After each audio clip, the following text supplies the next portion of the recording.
ओम नमो भगवते वासुदेवाय। ज्येष्ठ मास की एकादशी को लेकर इस समय भक्तों के मन में काफी भ्रम बना हुआ है। कई लोगों को लग रहा है कि अब की बार मई महीने में निर्जला एकादशी आनी चाहिए थी, लेकिन इस बार कुछ विशेष हो रहा है। दरअसल वर्ष 2026 में अधिक मास यानी पुरुषोत्तम मास पड़ा है, और जब भी अधिक मास आता है तब साल में 2 अतिरिक्त एकादशी जुड़ जाती हैं। यही कारण है कि इस बार एकादशी की संख्या 24 नहीं बल्कि 26 हो जाएगी।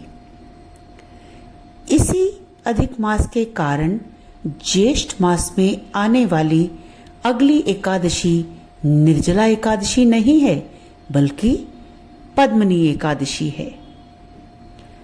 और जो निर्जला एकादशी सामान्यतः ज्येष्ठ मास में आती है वो इस बार जून महीने में पड़ेगी। अधिक मास का रहस्य और उसका महत्व हम अपनी पिछली वीडियो में विस्तार से बता चुके हैं, लेकिन आज की इस विशेष वीडियो में हम जानेंगे पद्मनी एकादशी 2026 की सही तारीख, शुभ मुहूर्त, पूजा विधि, व्रत नियम, महत्व और इसके दिव्य लाभ।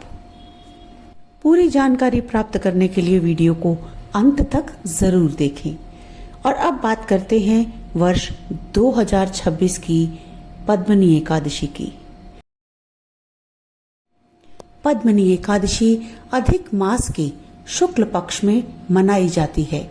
साल 2026 में एकादशी तिथि प्रारंभ होगी 26 मई 2026 को सुबह 5:10 पर और इसका समापन होगा 27 मई 2026 को सुबह 6:21 पर।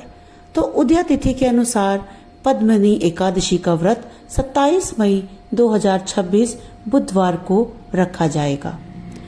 धार्मिक मान्यताओं के अनुसार यह एकादशी भगवान विष्णु को अत्यंत प्रिय है। इसे कुछ स्थानों पर वामन एकादशी और परिवर्तनी एकादशी के नाम से भी जाना जाता है।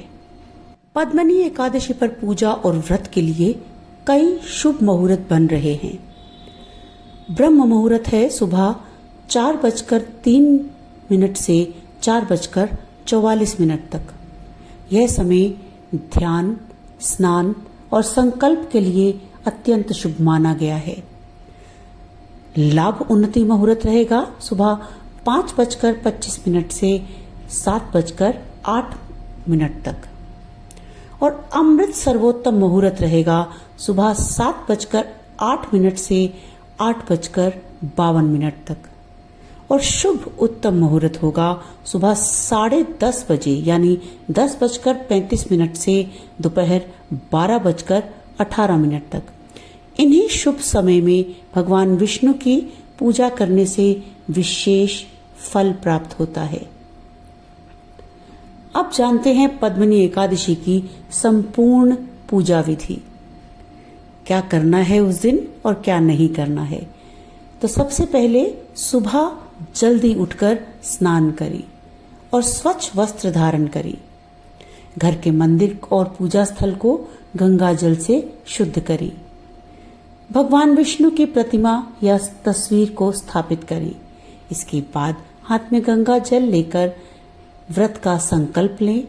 भगवान को पीले फूल, तुलसी दल, धूप और दीप अर्पित करें। भगवान विष्णु को पंचामृत और फल अर्पित करें।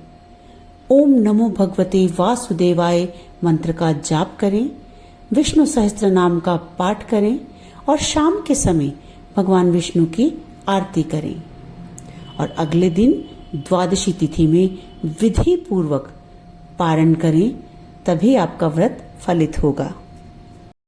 और अब बात करते हैं कि एकादशी व्रत के दिन कौन से नियमों का पालन करना है। तो सबसे पहले सात्विक भोजन, ध्यान, भजन, ये सब का पालन करना है। एकादशी व्रत के नियम और संयम का विशेष महत्व बताया जा रहा है। दशमी तिथि से ही सात्विक भोजन करना चाहिए। एकादशी के दिन चावल तो बिल्कुल नहीं खाने चाहिए। लहसुन, प्याज और मांसाहार से दूर रहें। क्रोध, झूठ और अपशब्दों से बचें।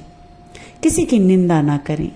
व्रत रखकर यदि आप किसी दूसरे के बारे में बुरी बातें कहते हैं तो फलित नहीं होगा। भगवान विष्णु का ध्यान करें और भजन करें।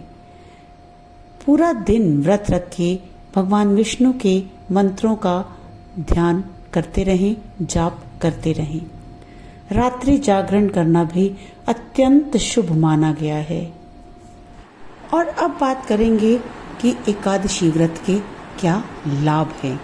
जब आप व्रत करके दूसरे लोगों से मिलते होंगे तो कई लोग आपसे पूछते होंगे कि आखिर आप व्रत क्यों करते हैं, क्या लाभ है इस व्रत का।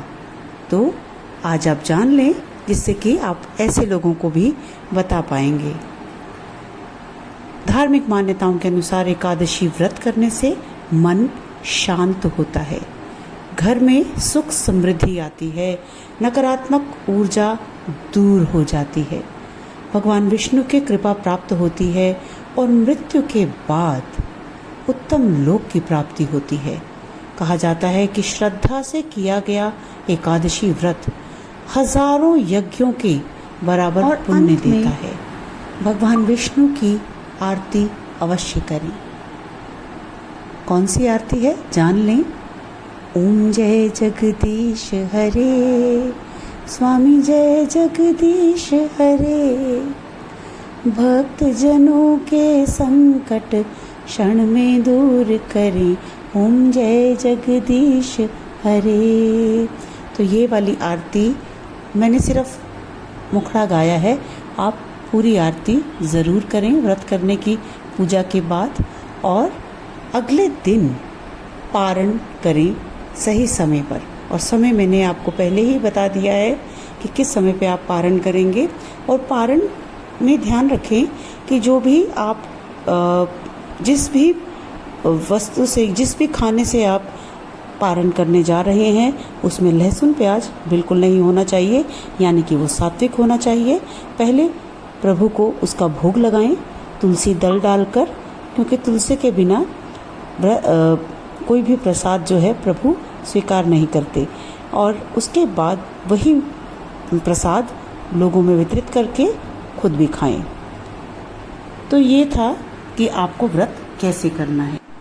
आइए एक बार फिर से दोहरा लें कि साल में कितनी एकादशी होती है। सामान्यतः 24, लेकिन अधिक मास में 26। एकादशी में क्या खा सकते हैं? फल, दूध और सात्विक फलाहार। और पारण कब करना है? द्वादशी तिथि में। क्या चावल खाना वर्जित है? जी हाँ, एकादशी में चावल नहीं खाने चाहिए।